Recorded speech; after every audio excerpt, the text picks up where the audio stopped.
কে স্বাগত জানাচ্ছি brand focus আয়োজিত এবং ওয়ার্ল্ড ট্র্যাক নিবেদিত অন্তরালের গল্প। আপনারা জানেন ব্র্যান্ডের রিলেটেড যাবতীয় সাহায্য সহযোগিতা নিয়ে ব্র্যান্ড ফোকাস আপনাদের সবার সহযোগিতার পাশে আছে এবং মূলত তাদের যাবতীয় ব্যাক সাপোর্ট নিয়ে সাথে আছে ওয়ার্ল্ড ট্র্যাক।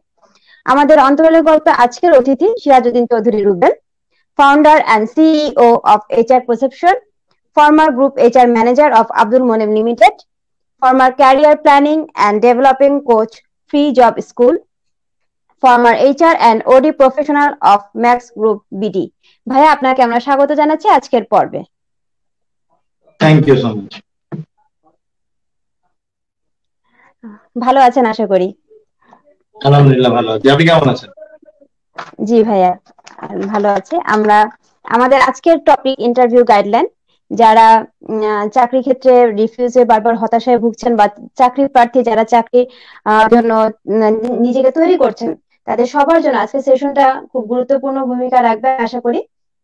ভাইয়ের কাছ থেকে আমরা জানবো বর্তমানে যে বাজারে চাকরি প্রার্থী প্রচুর যুবকরা আছেন। ভাইয়া আসলে চাকরি ক্ষেত্রে ইন্টারভিউ ব্যাপারটা কতটা জরুরি বা কতটা ভূমিকা রাখে?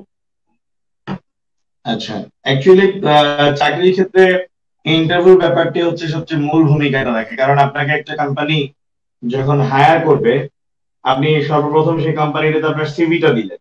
তো আপনি আপনার সিভিটা দেওয়ার পরে কোম্পানিটা সিভি দেখে যে সিদ্ধান্তটা নেয়, সেই সিদ্ধান্তটা হচ্ছে ইন্টারভিউ সিদ্ধান্ত। কারণ কি, ইন্টারভিউ মাধ্যমে আসলে কোম্পানি আপনাকে জানতে পারে, আপনাকে যাচাই করতে পারে আপনি তাদের যে রিকোয়ারমেন্ট সেই রিকোয়ারমেন্ট ফুলফিল করতে পারবেন কিনা। পাশাপাশি তারা আপনাকে যাচাই বাছাই করে কোম্পানি আপনাকে ওই জায়গাটায় যাচাই করতে পারে আপনাকে তাদের যে রেমুনারেশন দিতে হবে, আপনার চাহিদা কি। এই যে সব কিছুর খোলামেলা যে আলোচনার জায়গাটা, যাচাই বাছাই, আপনার চাহিদা, ক্যান্ডিডেটের চাহিদা, এই সব কিছুর জন্যই আসলে একটা মূল যে ফাংশন, এই ফাংশনটা হচ্ছে ইন্টারভিউ। So interview হচ্ছে most important element to get a job, or most important element যেটা হচ্ছে সবাইকেই ফেস করতে হবে একটা চাকরি পাওয়ার জন্য। এটা ম্যান্ডেটরি একটা জিনিস।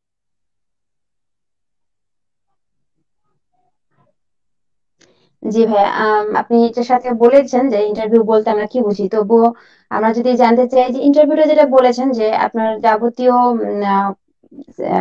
যাবতীয় সবকিছু সারমর্ম, যেটা ফ্রন্ট টু ফ্রন্ট কথাবার্তা হয়, তো চাকরি পাওয়া বা না পাওয়ার ক্ষেত্রে ইন্টারভিউর ভূমিকাটা অ্যাকচুয়ালি কতটা? চাকরি পাওয়া বা না পাওয়ার ক্ষেত্রে মূল ভূমিকাটাই হচ্ছে ইন্টারভিউ। কারণ আপনাকে আর অন্য কোনো জিনিস মেজার করে না যে যেটার মাধ্যমে আসলে আপনি চাকরি পাবেন কি পাবেন না।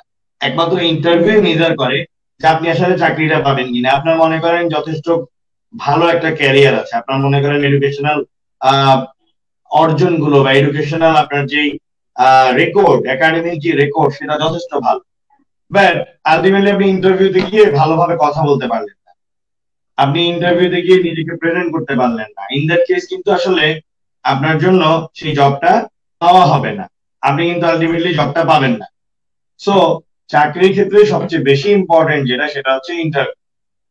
আপনাকে ইন্টারভিউ বোর্ডে যেয়ে নিজেকে প্রমাণ করতে হবে, আপনাকে ইন্টারভিউ বোর্ডে যেয়ে আপনার সম্বন্ধে প্রকাশ করতে হবে, নিজেকে, নিজের যোগ্যতা দক্ষতাকে জাহির করতে হবে।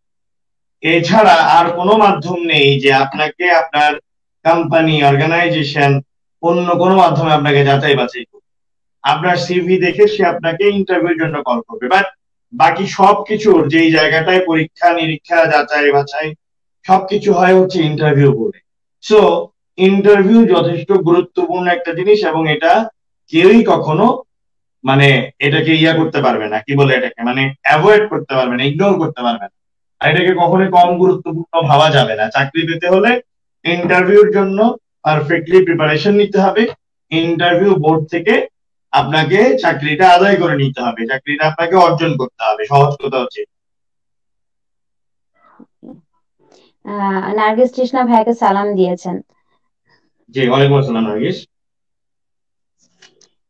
আচ্ছা ভাই, যদি বলা হয় মানে ইন্টারভিউর ক্ষেত্রে নিজের ইন্ট্রোডিউসটা, এটা তো খুব ইম্পর্টেন্ট একটা ব্যাপার, আশা করি যে নিজেকে পরিচিত করে তোলা, তো এটার উত্তরটা অ্যাকচুয়ালি কেমন হওয়া উচিত?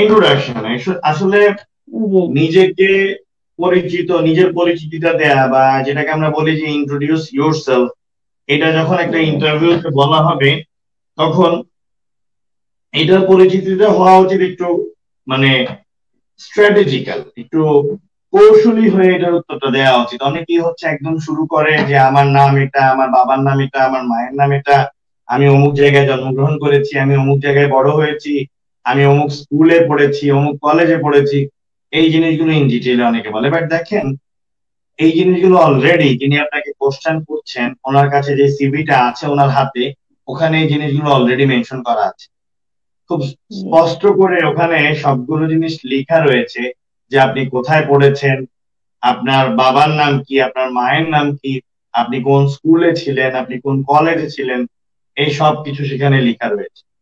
তাহলে এরপরেও ওই মানুষটা আপনার কাছে জানতে চেয়েছে, যে আপনার কাছে বলেছে যে আপনি আপনাকে পরিচয় দেন, আপনার একটা পরিচয় দেন। এই জায়গাটায় স্মার্ট ওয়েতে একটু অন্যভাবে নিজেকে প্রেজেন্ট করা হচ্ছে। মনে করেন আপনি একজন মার্কেটিং প্রফেশনাল বা আপনি একজন মার্কেটিং এর স্টুডেন্ট, আপনি মার্কেটিং এ বিবিএ করেছেন, এখন আপনি জব করতে গিয়েছেন, যে জবটাতে আপনি গিয়েছেন সেই জবটা মনে করেন এক্সিকিউটিভ মার্কেটিং, ঠিক আছে, বা সেলস এক্সিকিউটিভ। সো ওই জায়গাটা ইন্টারভিউ আপনাকে কোশ্চেন করেছে যে আপনার পরিচয় দিন, হ্যাঁ, আপনার ইন্ট্রোডিউস ইউরসেলফ। আপনি যদি সিম্পলি ওখানে নিজের নাম, বাবার নাম, মায়ের নাম না বলে আপনি যদি বলেন যে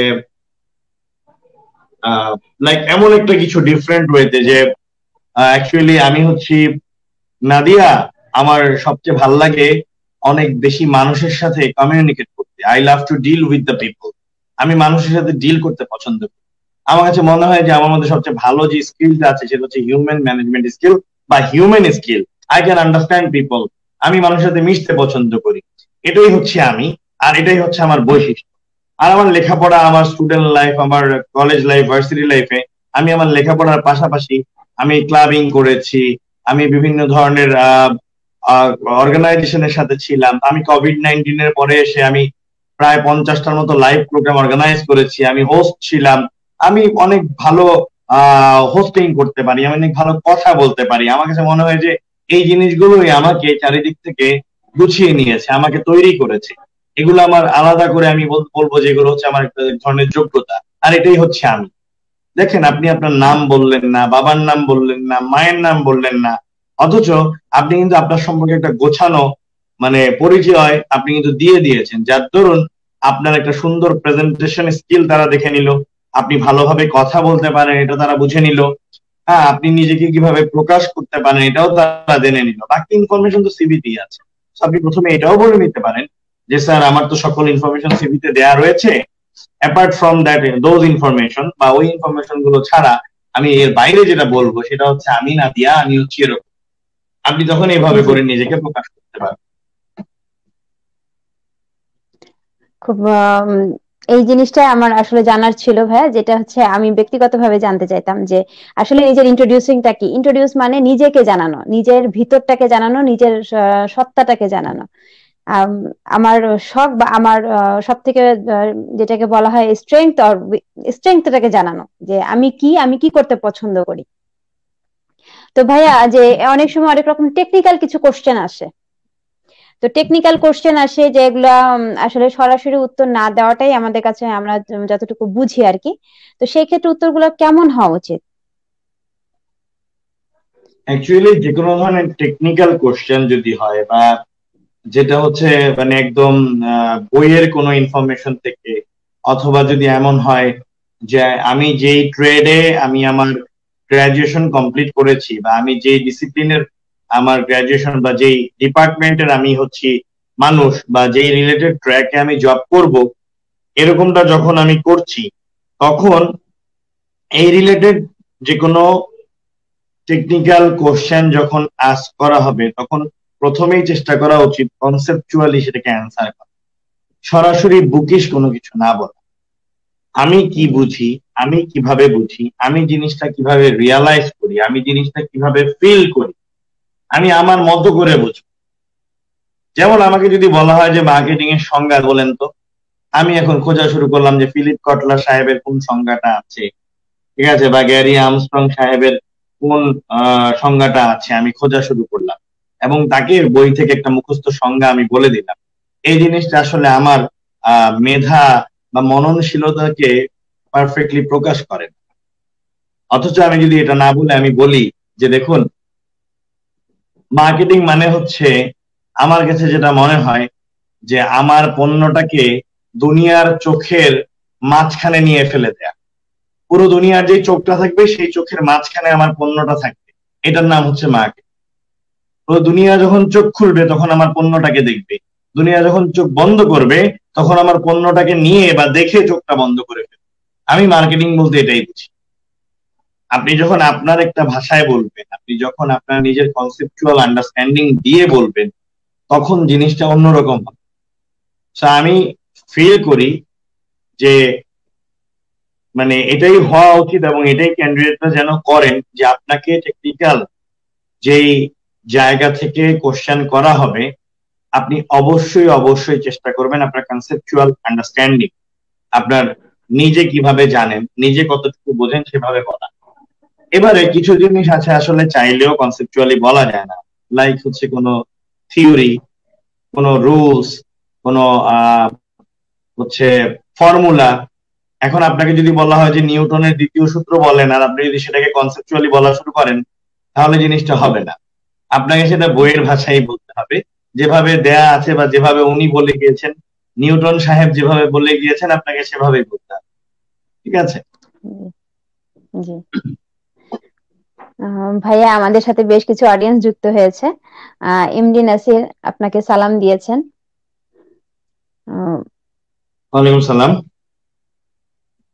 এমবি রহমান বলেছে very much informative session, thank you. Nasrin Jannat বলেছে খুব সুন্দর বলেছেন ভাইয়া, থ্যাংক ইউ নরসিন। তকুর রহমান আপনাকে শুভকামনা জানিয়েছে। Thank you. অবন্তী চৈতি বলেছে খুব সুন্দর লাগছে নাদিয়া আপু, thank you, thanks a lot. Nazmul Huda, happy to see you Sirajuddin Chowdhury Rubel ভাইয়া, excellent going on, thank you, thanks a lot. যারা আমাদের সাথে আছেন সাথে থাকবেন এবং আপনাদেরকে যে কোনো কিছু জানার থাকলে প্রশ্ন করবেন, আর অবশ্যই অবশ্যই সাথে থেকে উৎসাহ দিবেন। ভাইয়া, অনেক সময় আমরা ইন্টারভিউতে যে অনেক প্রশ্নের উত্তর দেখা যাচ্ছে আমরা জানি না, সবাই যে সবকিছু জানবে ব্যাপারটা তাও না। অনেক সময় আমরা প্রায় সময় দেখা যাচ্ছে হঠাৎ করে এমন কোনো কোশ্চেনের মুখোমুখি হই যেটা সম্পর্কে আমার ধারণা কম বা ধারণা নেই বললেই চলে।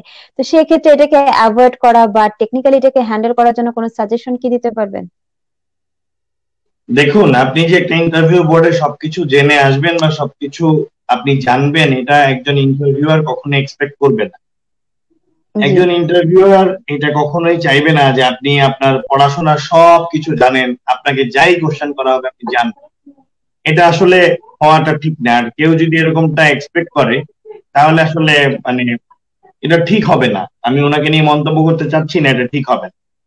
বাট আপনি যখন কোনো একটা কিছু জানবেন না, তখন সবচেয়ে বড় যে ভুলটা আমরা করে থাকি সেটা হচ্ছে আমরা ভুলভাল উত্তর দেওয়ার চেষ্টা করি।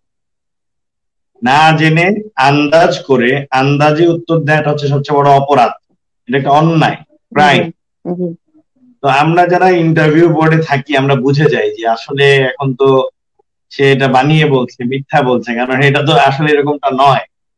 এই যে বানিয়ে বলে যখন, মিথ্যা বলে যখন, তখন ইন্টারভিউয়াররা তাকে আরেকটু পেঁচায়, এটাকে পেঁচাতে পেঁচাতে আরো 3টা কোশ্চেন করে ফেলে এবং সে করে কি ওভার স্মার্টনেস শো করতে যে সে একটার সাথে আরেকটাকে মিথ্যা বলে, আরো একটা মিথ্যা বলে। তো এভাবে করতে করতে একটা বাজে পরিবেশ সৃষ্টি হয়ে যায় সেখানে। তখন ইন্টারভিউয়ার ডিসিশন নিয়ে নেয় যে আমি আসলে তাকে নিব না। ইন্টারভিউয়ার বিভিন্ন সময় বিভিন্ন পয়েন্টে ইন্টারভিউ চলাকালীন সময়ে মাইন্ডসেট করে ফেলে আমি তাকে নিব অথবা আমি তাকে নিব না, এরকম মাইন্ডসেট আপ ইন্টারভিউ চলাকালীন সময়ে কিন্তু নিয়ে নেয়। কিন্তু এটা ক্যান্ডিডেট বুঝতে পারে না আসলে কখন তাকে নিয়ে সিদ্ধান্ত নেওয়া হয়েছে। অনেক সময় সবচেয়ে বাজে যে ক্যান্ডিডেট, বাজে মানে সবচেয়ে মানে লোয়ার পারফরমার যে ক্যান্ডিডেট থাকে বা যাকে আমি আসলে নিবই না, দেখা যাচ্ছে যে সবচেয়ে ভালো ব্যবহার তার সাথে করছি, সে বুঝতেই পারছে না যে তাকে আমি না নেওয়ার সিদ্ধান্ত অনেক আগেই নিয়ে ফেলেছি। আর যেই ছেলেটা বা মেয়েটাকে আমি নিব, তাকে আমি একদম ভালোভাবে লেবু চিপার মতো চিপতেছি অথবা কাপড় চিপার মতো চিপতেছি, সে বুঝতে পারতেছে না, সে ভাবতেছে আমি শেষ আজকে, আমাকে তো এখানে আসাটাই ভুল হয়ে গেছে, আমার তো আসাটাই অন্যায় হয়েছে, কিন্তু শেষমেশ দেখে যে তাকে আসলে নেওয়া হচ্ছে। তো ইউজুয়ালি যেটা বলছিলাম যে কখনোই ভুলভাল উত্তর দেওয়া যাবে না, মিথ্যা বা বানিয়ে উত্তর দেওয়া যাবে না। আপনি কোনো একটা কোশ্চেনের উত্তর পারবেন না, এটা স্বাভাবিক ব্যাপার, খুবই স্বাভাবিক ব্যাপার। আপনি যদি কোনো একটা কোশ্চেনের উত্তর না পারেন বা না জানেন, তাহলে আপনাকে যেটা করতে হবে সেটা হচ্ছে সহজ এবং সাবলীল ভাষায় আপনি আপনার ইন্টারভিউয়ারকে বলবেন যে স্যার, আমি ব্যাপারটি জানতাম, বাট ব্যাপারটি আমার এই মুহূর্তে কেন যেন মনে আসছে না, যেটা হচ্ছে মানে সত্য কথা, অনেস্টলি স্পিকিং বা ট্রুলি স্পিকিং। বাট স্যার, আমি আজকে যেহেতু এখানে আমি এই ব্যাপারটি সম্পর্কে জিজ্ঞাসিত হয়েছি, ডেফিনেটলি আমি এটা আজকেই বাসায় যে আমি এটা সম্পর্কে আরেকবার একটু স্টাডি করি, কারণ আমার কাছে মনে হয়েছে যে এটা ইম্পর্টেন্ট একটা ব্যাপার, আর এটা আমার জানা উচিত, আর এটা আমার ভুলে যাওয়া অন্যায়। এইভাবে একটা সহজ স্বীকারোক্তি দিতে হবে ইন্টারভিউয়ারের কাছে। ইন্টারভিউয়ারকে কোশ্চেন করার জন্য ধন্যবাদ দিতে হবে, ইন্টারভিউয়ারের কাছে স্বীকার করতে হবে যে আমি এটা জানি না, বা আমি এটা শিখেছিলাম, আমি ভুলে গিয়েছি, বাট আমি এটা শিখে নিব ডেফিনেটলি। তার কাছে কমিটমেন্ট দিয়ে আসতে হবে যে আমি এটা ডেফিনেটলি শিখে নিব। তখন ইন্টারভিউয়ারের কাছে মনে হবে যে না, এই মানুষটা সিনসিয়ার, সে হয়তো ভুলে গেছে, তার ইন্টারভিউ বোর্ডে অনেক কারণে অনেকে ভুলে যায়, অনেক জানা উত্তর অনেকে ভুলে যায় নার্ভাসনেসের কারণে, ওভার এক্সাইটমেন্টের কারণে। এটা আমরা বুঝি, ইন্টারভিউ বোর্ডে যখন বসা থাকি এটা আমরা বুঝি যে সে ছেলেটা নার্ভাস বা মেয়েটা নার্ভাস, সে কয়টা ইন্টারভিউ ফেস করেছে জীবনে, সে নার্ভাস, সো সে ভুলে যেতেই পারে, স্বাভাবিক ব্যাপার। কিন্তু সে যখন ওভার স্মার্টনেস না শো করে, সে স্মার্টনেস শো করে সহজ স্বীকারোক্তিটা দিয়ে দিচ্ছে, তখন ইন্টারভিউয়ার এটাকে পজিটিভ। থ্যাংক ইউ ভাইয়া, খুব সুন্দর একটা সাজেশন দিয়েছেন। এটা সবার জন্য অনেক বেশি ইম্পর্টেন্ট, কারণ সবাই অনেক সময় ভুলে যায়, এবং ভুলে যায় আপনি যেটা বলেছেন ভাইয়া, যে ভুল ভাল বা এটার সাথে ওটা দিয়ে জোড়াতালি দিয়ে আনসার দেওয়াটা বৃথার চেষ্টা চালায়, প্রায় সবাই ক্ষেত্রে এটা হয়। আমাদের সাথে এসকে জামান যুক্ত হয়েছেন, ভাইয়াকে সালাম দিয়েছেন এবং বলেছেন যে খুব প্রিয় একজন মানুষ আপনি। থ্যাংক ইউ জামান, কেমন আছেন আপনি? রাওয়া জান্নাত বলেছে খুব ভালো কিছু জানতে পারছি, অসংখ্য ধন্যবাদ। যারা সাথে ছিলেন সাথে থাকবেন, আমাদের পুরো সেশনটা দেখবেন এবং লাইভটা শেয়ার করার মাধ্যমে সবাইকে দেখার সুযোগ করে দিবেন। ভাইয়া, এরপরে যদি আমরা জানতে চাই যে যদি এরকম কোনো প্রশ্ন করা হয় যে তোমার স্ট্রেংথ এবং তোমার উইকনেস সম্পর্কে জানতে চাই, তাহলে তখন তার উত্তরটা অ্যাকচুয়ালি কিভাবে নিজেকে প্লেস করা উচিত সেখানে? আচ্ছা, স্ট্রেংথ সম্পর্কে যদি জানতে চাওয়া হয়, তাহলে নিজের প্র্যাকটিক্যাল স্ট্রেংথ গুলোই বলা উচিত। আপনি যদি কঠোর পরিশ্রমী হন, তাহলে আপনি বলুন যে আপনি কঠোর পরিশ্রমী। আপনি যদি ডেডিকেশন দিয়ে কাজ করতে পারবেন বলে আপনি বিশ্বাস করেন, তাহলে আপনি বলুন যে আমি ডেডিকেটেড। আপনি যদি নিজেকে একজন অনেস্ট পারসন মনে করেন, তাহলে বলুন যে আমি অনেস্ট।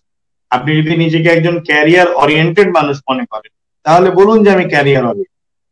আপনি যদি মনে করেন যে না, কোম্পানির প্রতি আপনি লয়াল থাকবেন, আপনাকে যত ধরনের রেসপন্সিবিলিটি দেওয়া হবে আপনি সেগুলো অবশ্যই পালন করবেন, আপনি সর্বদা কোম্পানির উন্নয়নে ভূমিকা রাখার চেষ্টা করবেন, তাহলে আপনি সেগুলো বলুন আপনার স্ট্রেংথ হিসাবে।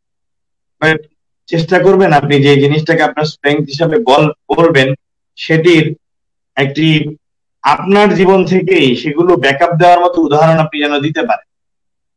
যেমন আপনি নাদিয়া যদি বলেন যে আমি ডেডিকেটেড, আমি হার্ড ওয়ার্কিং, আপনাকে যদি ইন্টারভিউ বোর্ডে কোশ্চেন করা হয় আপনি এটা বলেন, আর আপনাকে যদি ইন্টারভিউয়ার জানতে চায় যে আপনি প্রমাণ দেন আমাকে যে আপনি ডেডিকেটেড, আপনি হার্ড ওয়ার্কিং, এটা প্রমাণ দেন, আপনি বলবেন যে 11ই জানুয়ারি 2021 সালে আমি যশোর থেকে ঢাকা বেড়াতে এসে সারাদিন আমি ঘুরতে গিয়েছিলাম।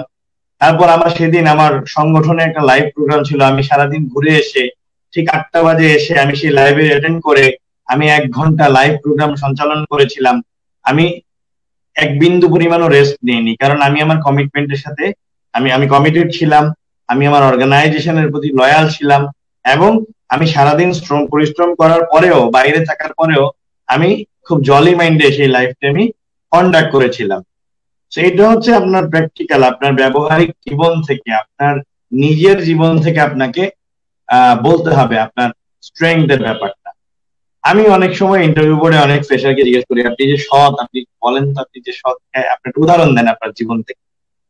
তো ফ্রেশাররা সাধারণত কমন পড়ে এরকম অনেক উত্তর পাই, বলে স্যার আমি একবার জীবনে 200 টাকা পেয়েছিলাম রাস্তায় পড়েছি, বা আমি একটা মানি ব্যাগ পেয়েছিলাম, মানি ব্যাগের ভিতরে 500 টাকা ছিল, এটা ফিরিয়ে দিয়েছি। এটা আসলে কখনোই সত্যতার উদাহরণ হতে পারে না। কারণ আপনি 500 টাকা বা 200 টাকা হয়তো বিক্রি হন নাই, ওখানে হয়তো 2 লাখ টাকা বা 10 লাখ টাকা থাকলে আপনি ঠিকই বিক্রি হয়ে যেতেন, ওই টাকা আর আপনি ফেরত দিতেন না। সো আপনাকে এমন ভাবে অ্যান্সার গুলো দিতে হবে যেটা আসলে ব্যাকআপ দেওয়ার মতো, সাপোর্ট দেওয়ার মতো, যেটা আসলে আপনার স্ট্রেংথ। মুখস্থ কথা না বলাই উচিত। যদি আরো পারা যায় যে আপনি যখন বলবেন যে আমি আমি আমি পরিশ্রমী, সাথে সাথে আপনি উদাহরণ দেওয়া শুরু করবেন, আমি পরিশ্রমী এটা আমি এই কারণেই বলেছি স্যার। আপনার কাছে জানতে চাও না হলেও আপনি বলবেন যে আমি যে পরিশ্রমী সেটা আমি স্যার এই কারণেই বলেছি, কারণ আমি আমার পড়াশোনার পাশাপাশি একটা টিউশনি করিয়েছি, আমি নিজে আমার যাবতীয় কেনাকাটা করতাম, আমি আমার ঘরের কাজে সহযোগিতা করতাম, আমি একটু খেলাধুলা করার অভ্যাস ছিল, সারাদিনে সবকিছু করার পরে আমি আধা ঘন্টা বইও পড়তাম। So আমি আসলে কখনো থেমেছিলাম না, আমি এভাবে করে লেগেছিলাম আর আমি পরিশ্রম দিতাম, এভাবে করে নিজের স্ট্রেংথ গুলো বলতাম। আর উইকনেস এর ব্যাপারে যদি জিজ্ঞেস করা হয়, চেষ্টা করবেন আপনার এমন কিছু স্ট্রেংথ এর কথা বলতে যেটা আপনি উইকনেস হিসাবে বলবেন, আসলে এটাও স্ট্রেংথ হবে। জি যেমন মনে করেন নাদিয়া, আপনি বলতে পারেন যে স্যার আমার উইকনেস হচ্ছে আমি যেটা করব বলি সেটা আমি করেই থাকি। যেমন আমি 11 তারিখ লাইভ করার কথা ছিল আমার, আমি বলেছি লাইভটা আমি করব, আমি সারাদিন 100 জায়গায় ঘুরেছি কিন্তু আমি লাইভটা ঠিকই করেছি 8টা। আমি যেটা করব বলে একবার ভাবি, এটা আমি ছেড়ে দিই না, এটা একটা বাজে স্বভাব। আমার মনে হয় যে এটা আমার জন্য সবসময় ঠিক না, কারণ এর ক্ষেত্রে হয়তো আমার পার্সোনাল লাইফ হ্যাম্পার্ড হয়, বা হতে পারে যে আমি একটু জেদি টাইপের, যে আমি একটা কাজের যদি প্ল্যান করি ওটা আমি ডান না করে আমি আসলে থাকি না। আমার কাছে মনে হয় যে জেদি, আমি একটু জেদি, এই স্বভাবটা আমার ঠিক হচ্ছে না। এরকম করে সারেন্ডার করতে হবে নিজেকে ইন্টারভিউয়ারের কাছে, বলতে হবে ভালোটা, মানে বলতে হবে ভালোটা কিন্তু খারাপ ওয়েতে বলতে হবে, কিন্তু ইন্টারভিউয়ারের তখন শুনে সিম্পেথি হবে, আহারে বেচারা কি বলছে এটা, বা বেচারা কি বলছে, এটা তো ভালো গুণ, জি সে আর বোকার মতো এটাকে জি খারাপ বলছে কেন, উইকনেস বলছে কেন। তো ভেতরে ভেতরে জি ইন্টারভিউয়ার বুঝে যাবে যে না আসলে আপনি ট্যালেন্টেড মানুষ, আপনি আসলে চালাক মানুষ, অথবা আপনি সিরাজউদ্দিন চৌধুরী রুবেলের কোনো ওয়ার্কশপ করেছেন, বা ইন্টারভিউ গাইডলাইনের ইউটিউবে যে ভিডিও দেখেছেন, এটাও বুঝে যেতে পারে। ঠিক আছে, অথবা আপনাকে সত্যি সত্যি বেশি বেশি পছন্দ করতে পারে। উইকনেসটা এভাবেই বলতে হবে। জি ভাইয়া, আমাদের শামসুন নাহার বলেছেন যে অসাধারণ বলেছেন ভাইয়া, শুভকামনা রইলো। Thank you. ধন্যবাদ সাথে থাকার সাথে থাকার জন্য। ভাইয়া আমরা এই পর্যায়ে একটা বিজ্ঞাপন বিরতিতে চলে যাচ্ছি। আমাদের ব্র্যান্ড ফোকাস আয়োজিত এবং ওয়ার্ল্ড নিবেদিত অন্তরালের গল্পে ছোট একটা বিজ্ঞাপনের পরে আমরা আবারও ফিরছি।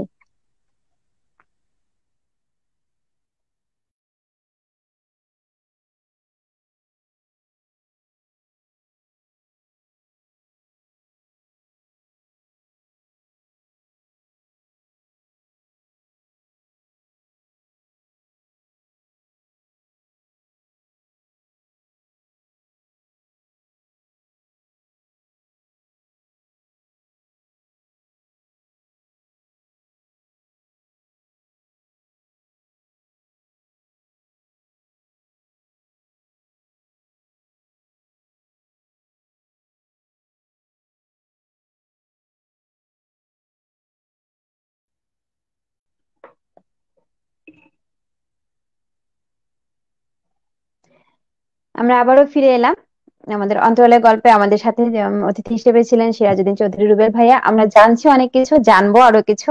ভাই আমাদেরকে অনেক ইম্পর্টেন্ট কিছু টিপস দিয়েছেন। এই টিপস গুলা যদি আপনারা কাজে লাগাতে পারেন, ইনশাল্লাহ আপনাদের জন্য জীবনে ভালো কিছু আশা করছে। ভাইয়া, আহ মানে একটা কোম্পানি একজন পার্সনকে হায়ার করবে, সো সেই ক্ষেত্রে প্রথম তার ভিতরে কি দেখে, কোন পজিটিভ কোন সাইনটা দেখে যার কারণে তাকে হায়ার করতে পারে? প্রথম, একটা কোম্পানি একটা মানুষকে যখন হায়ার করে তখন তার ভেতরে একসাথে 5টা জিনিস দেখে। জি একসাথে সেই মানুষটার ভিতরে 5টা জিনিস দেখা হয়। প্রথম দেখা হয় যে মানুষটা অনেস্ট কিনা, দ্বিতীয়ত দেখা হয় যে মানুষটা হার্ড ওয়ার্কিং কিনা, তৃতীয়ত দেখা হয় মানুষটা ডেডিকেটেড কিনা। আপনি অনেক হার্ড ওয়ার্কিং বাট আপনি ডেডিকেশনে দিতে জানেন না, তাহলে আপনার হার্ড ওয়ার্ক কোনো কাজেই দিবে না। প্রথমে দেখা হবে যে অনেস্ট কিনা, দ্বিতীয়ত দেখা হবে হার্ড ওয়ার্কিং কিনা, তৃতীয়ত দেখা হবে ডেডিকেটেড কিনা, যে উনি ডেডিকেশন দিবে কিনা, চতুর্থত দেখা হবে যে উনি লয়াল থাকবেন কিনা, কোম্পানির প্রতি লয়াল থাকবেন কিনা, ওনার মধ্যে লয়ালটি থাকবে কিনা। আর 5 নম্বরে দেখা হবে যে কোম্পানিটাতে উনি যে চাকরিটা করতে আসছেন এই চাকরিটা ওনার দরকার আছে। কারণ আপনার যদি চাকরি দরকার না হয় আপনাকে আসলে কেউ চাকরি দিবে না। তার মানে আপনি যখনই কোনো একটা ইন্টারভিউতে যাবেন আপনাকে এইটুকু প্রকাশ করতে হবে যে আপনার চাকরিটা দরকার, আপনাকে এইটুকু প্রকাশ করতে হবে যে না আপনার আসলে চাকরিটা দরকার, এটা আপনাকে বোঝাতে হবে ইন্টারভিউ। আমি অ্যাকচুয়ালি এটা নোট ডাউন করেছি, এটা যারা যারা জব সিকার আছেন তাদের জন্য খুব ইম্পর্টেন্ট একটা ব্যাপার যে কোন কোন ব্যাপারগুলো আপনাদের ভিতরে দেখা হয়। সো চেষ্টা করবেন যখনই ইন্টারভিউ বোর্ডে ফেস করছেন তখন এই জিনিসগুলো কোনো না কোনো ভাবে তাদেরকে বুঝানোর যে আমার ভিতরে এই ধরনের গুণগুলো আছে। আব্দুর রহমান আপনাকে শুভকামনা জানিয়েছে, রুমানুল জান্নাত বলেছে শুভকামনা দিয়ে জানিয়েছে আপনাকে ভাইয়া। থ্যাংক ইউ ভাইয়া। জব সিকাররা অ্যাকচুয়ালি কোন কোন ক্ষেত্রে নিজেদের স্কিলটা ডেভেলপ করবে, একজন নিজের কোন কোন স্কিল গুলাকে ডেভেলপ করা জরুরি আমাদের দেশে বর্তমান যুব সমাজের ভাইয়া? কিছু কমন ইস্যুস আছে, আপনারা যারা ইন্টারভিউ নিয়ে থাকেন তারা জানেন, সেই জায়গাটা থেকে যদি কিছু সাজেশন দিতেন। আচ্ছা, প্রথম কথা হচ্ছে একজন জব সিকারকে আপনার সফট স্কিল এবং হার্ড স্কিল দুইটা জায়গায় ডেভেলপ করতে হবে। একদম এটা হচ্ছে বেসিক নিড যে কয়েকটা সফট স্কিল এটা সবার প্রয়োজন আছে, প্রতিটা প্রফেশনে এটা দরকার আছে। পাশাপাশি হচ্ছে কিছু হার্ড স্কিল, এটাও মানে এটা টেকনিক্যাল স্কিল, এটাও প্রতিটা জবের জন্যই দরকার আছে। প্রথমত হচ্ছে মনে করেন কমিউনিকেশন স্কিল। একজন চাকরিজীবীর বা একজন চাকরি প্রার্থীর যত ভালো কমিউনিকেশন স্কিল থাকবে তার ক্যারিয়ার তত ভালো করে দিবে, সে ওই কোম্পানির জন্য একজন অ্যাসেট হতে পারবে, তারপর সে তার নিজের ক্যারিয়ারটাকে খুব সুন্দরভাবে ত্বরান্বিত করতে পারবে। এটা মাস্ট, এই সফট স্কিলটা অবশ্যই থাকা। দেন মনে করেন পাংচুয়ালিটি বা টাইম ম্যানেজমেন্ট স্কিল যেটাকে বলে, একজন প্রফেশনাল বা একজন চাকরিজীবী যদি পাংচুয়াল না হয়, তার যদি প্রপার টাইম ম্যানেজমেন্ট না থাকে তাহলে আসলে সে কোথাও ভালো কিছু করতে পারবে। দেন মনে করেন অর্গানাইজিং স্কিল, আপনি কত সুন্দরভাবে জিনিসগুলোকে অর্গানাইজ করতে পারেন, আপনি কত ভালো অর্গানাইজার। দেন মনে করেন team skill, team player skill, যে আপনি আসলে একজন ভালো টিম প্লেয়ার কিনা, আপনি দলগতভাবে সুন্দরভাবে কাজ করতে পারেন কিনা, নাকি আপনি সবকিছুতে জেলাসি কাজ করেন, আপনার মধ্যে হিংসা কাজ করে, আপনি আরেকজন মানুষকে সহ্য করতে পারেন। এই জন্য টিম প্লেয়ার স্কিলটা অনেক ইম্পর্টেন্ট। দেন মনে করেন লিডারশিপ স্কিল, নেতৃত্ব দেওয়ার ক্ষমতা। নেতৃত্ব দুই ভাবেই দেওয়া যায়, সামনে থেকেও দেওয়া যায়, পেছন থেকেও দেওয়া যায়। হ্যাঁ, আপনার মধ্যে লিডারশিপ স্কিল থাকতে হবে। তারপর আপনি ইমেল রাইটিংটা যেন আপনি জানেন, আপনি ইমেল যেন লিখতে পারেন, এটা আমরা এক্সপেক্ট করি। এখন একটা মানুষকে নিয়ে এসে ইমেল শিখাবে, আপনি মাইক্রোসফট অফিসের ওয়ার্ড, এক্সেল, পাওয়ার পয়েন্ট এগুলো জানবেন, জানা উচিত বলে আমরা মনে করি। কারণ আপনাকে আমি চাকরি দেওয়ার পরে আমি আপনাকে বলবো রিপোর্ট দেন, আমি আপনাকে বলবো না যে এক্সেল শিখেন, আমি বলবো রিপোর্ট দেন, আমি বলবো আমার জন্য স্লাইড বানান, আমি বলবো আমার বায়ারের জন্য একটা সুন্দর প্রেজেন্টেশন তৈরি করেন। এগুলো আপনাকে জেনে যেতে হবে। Then you will have to keep a very good skill in English communication. আপনাকে ইংরেজিতে কথা বলা জানতে হবে, ইংরেজিতে কমিউনিকেট করতে পারতে হবে। You will have to know how to communicate properly in English. So ইংরেজির চর্চাটা করতে হবে। এই জিনিসগুলো একদম বেসিক, এই জিনিসগুলো, এই স্কিল গুলো যদি কারোর মধ্যে থাকে, সে ইন্টারভিউ বোর্ডেও ভালো করবে, সে চাকরি জীবনেও ভালো করবে, কোম্পানিতেও সে মানে ভালো পারফর্ম করতে পারে। বাট এগুলোর ল্যাকিং থাকলেই পরে দেখা যায় যে এগুলোর ল্যাকিং এর কারণে ইম্প্যাক্টটা পড়ে তার পারফরমেন্স, তখন পারফরমেন্সটা আর ভালো হয়। জি, যারা দেখছেন তারা ভাইয়ার এই পয়েন্ট গুলা নোট ডাউন করবেন আশা করি। আমি তো অ্যাকচুয়ালি আমি নোট ডাউন করেছি, কারণ এই শুধুমাত্র চাকরি পাওয়া না, যেটা বলা আছে যে স্বাধীনতা অর্জনের থেকে রক্ষা করা কঠিন, মানে চাকরি পাওয়ার থেকে রক্ষা করাটা বেশি কঠিন। যারা এই ধরনের স্কিল গুলা যদি নিজের ভিতরে গ্রো আপ করতে পারেন, তাহলে আমার মনে হয় নিজের চাকরির ক্ষেত্রে ফিউচারটা ব্রাইট হবে। ভাইয়া, পার্সোনাল ডেভেলপমেন্ট বলতে আমরা অ্যাকচুয়ালি কি বুঝি এবং এটা কোন কোন ক্ষেত্রে ডেভেলপ করাটা জরুরি? পার্সোনাল মানে যেই ডেভেলপমেন্ট, ধরনের, জি জি বলেন। মানে কোন কোন কোন জায়গাগুলোতে কাজ করলে নিজের ডিমান্ডটাকে তৈরি করা যায় মার্কেটে, নিজের চাকরির মার্কেটে নিজের ডিমান্ডটাকে তৈরি করা যায় আর কি। দেখুন, পার্সোনাল ডেভেলপমেন্ট বলতে সবার আগে যেটা ডেভেলপ করতে হবে সেটা হচ্ছে আপনাকে ইথিক্যালি অনেক স্ট্রং হতে হবে।